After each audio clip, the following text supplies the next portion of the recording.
हराम रोजी का एक कमाने की एक जो इंटेंशन होती है ना, बुनियादी तौर पे होती है शॉर्टकट, कि मैं बड़ी जल्दी कमा लूं। अंबिया तो बकरियां चरा के मेहनत मजदूरी करके कमाते हैं, तेरा टाइम उनसे भी ज्यादा कीमती है।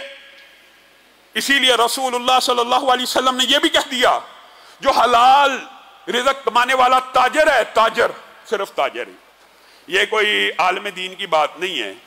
ठीक है, इल्म की बड़ी फजीलत है, एक आलम कई आबदों से बेहतर होता है, लेकिन यहां पे रसूलुल्लाह सल्लल्लाहु अलैहि वसल्लम ने किसी आलम का जिक्र किया, यहां पे कहा एक ताजर, एक ईमानदार ताजर कल क़यामत के दिन अंबिया शुहदा के साथ होगा। किस वजह से? इसका मतलब है ये बाप बड़ा खतरनाक है। इंसान हराम में हामहा पड़ जाता है और हामहा के मुगालते इश्कालात, फलां आलम ने ये फतवा दिया, ये बैठ ठीक है, कबल इसके कि मुस्तरफ आऊं। आपको ये बात भी बयान करना चाहता हूं जो बात पहले कही है कि हराम कमाने वाले को पहले हलाल कमाना है, फिर इबादत करनी है, पहले उससे तौबा करनी है, फिर नेकी के रास्ते के ऊपर चलना है। आप खुद बताइए ईमानदारी से, एक आम फहम कॉमन सेंस की बात करता हूं। एक बंदे का कपड़ा मैला हो गया, गंदा हो गया, वो किस तरह साफ होगा?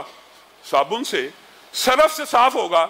अगर कोई बेवकूफ उठे और पेशाब और पखाने से उसको साफ करना शुरू करे, वो साफ होगा कि मजीद गंदा होगा? कभी साफ नहीं हो सकता।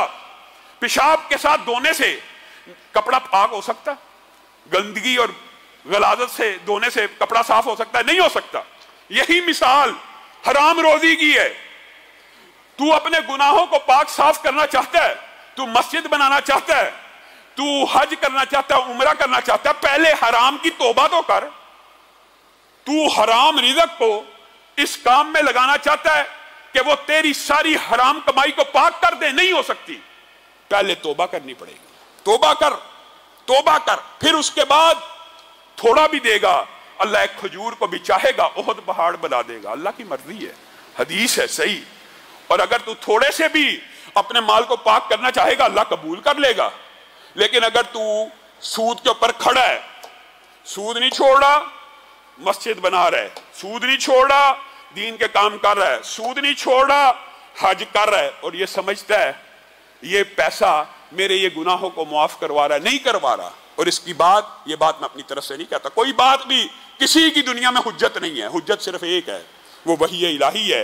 और वही इलाही की दो किस्में हैं, या अल्लाह का कलाम है या रसूलुल्लाह का फरमान है। रसूलुल्लाह सल्लल्लाहु अलैहि वसल्लम ने फरमाया, एक बंदा खाना काबा के अंदर खड़ा है। कहां खड़ा है? खाना काबा के अंदर खड़ा है। किस हालत में खड़ा है? हालत इहराम में खड़ा है। क्या कह रहा है? कह रहा है या रब या रब या रब। ये जितनी बातें रसूलुल्लाह सल्लल्लाहु अलैहि वसल्लम ने इस हदीस में बयान की है ना, इन सब के अलग अलग फजाइल हैं।